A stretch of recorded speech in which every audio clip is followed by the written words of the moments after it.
may I ask you this question? Do you know how to rig biddings? No, Mr. Chairman. Okay. Do you think that this is the time that you should learn? The biblical principle is prevent evil, do good, pero if you're going to be spiritual, may isa pa, align with what God wants. So if you apply it to civil government, it's not enough that we prevent corruption, di ba? And do good. We have to align the priorities kung anong priority ng administration. Kasi kayong binoto eh. Di ba? Before the election, pag sinabi ng isa, peace and order yung priority, sabihin ng isa, priority is the economy, sabihin ng isa, I'm talking priorities kasi lahat naman yan importante. So, I'll start that question. I'll start the questions based on that, no? Do you agree, Secretary Vince, that medyo twofold nga yung inyong nation building, di ba? One is the actual building, di ba? The roads, the bridges, the buildings, schools, di ba? And the other one is cleaning up the department. Tama po. Yun ang dalawang kabilin-biginan po ng Pangulo nung bago po ako umupo bilang DPWH And the Secretary. second one, which is cleaning up the department, is given to any agency, but usually not too much emphasis because usually we assume that there is much, much more good. Diba? So, kung harap ko ang BIR ngayon, I would assume there are some bad eggs, but I would assume na, or if there's a systemic problem with BIR, hindi ko naman i-assume na lahat, i-fire lahat ng commissioners or deputy commissioners, ganun din kung custom, etc. But it so happened because of the flood control ghost scandal, kasi hindi, as you said, Sec Vince, I think as far as the first Department of Public Works around the world ay may corruption na, di ba? The first public works was the Garden of Eden na kinurap nung snake at ni Adam at saka ni Eve by eating the fruit. So, then it's in the DNA, no? So, the point is, in fixing the problem of corruption, you need a new team, which you have.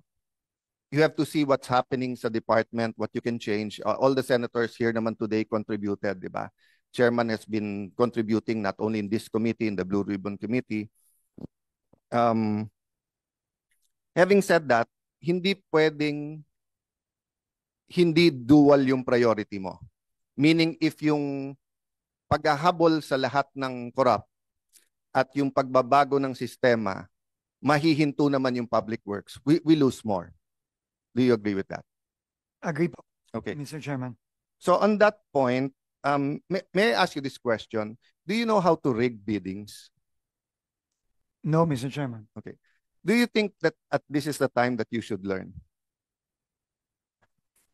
We institute the necessary reforms? Yes. So thank you for getting it. Kasi I asked exactly the same question kay Secretary Bunoan. Halatang nagtitinginan sila ng mga USEC ng hindi nagtitinginan, hindi naman mukhang guilty to be fair, pero parang na-shock sa question ko tapos parang ayaw sagutin. But I told him this, in 1997 or 98, kaharap ko isang ministro. And I was shocked what he said kasi ministro nga so religious group,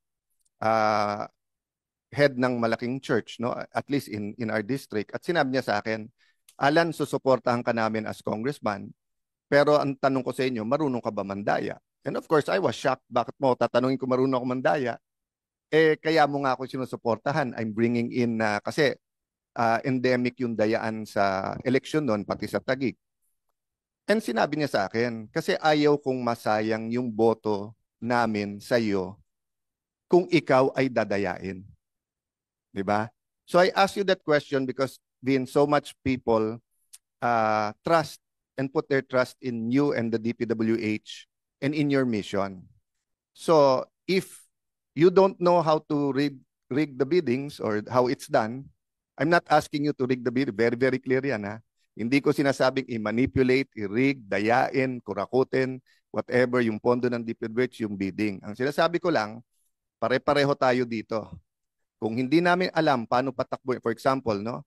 Kung ako ay bagong senador at hindi ko alam kung paano patakbuhin ang office ko, marami akong staff na tatawag ko saan-saan ahensya at hihingi ng special favor. Di ba?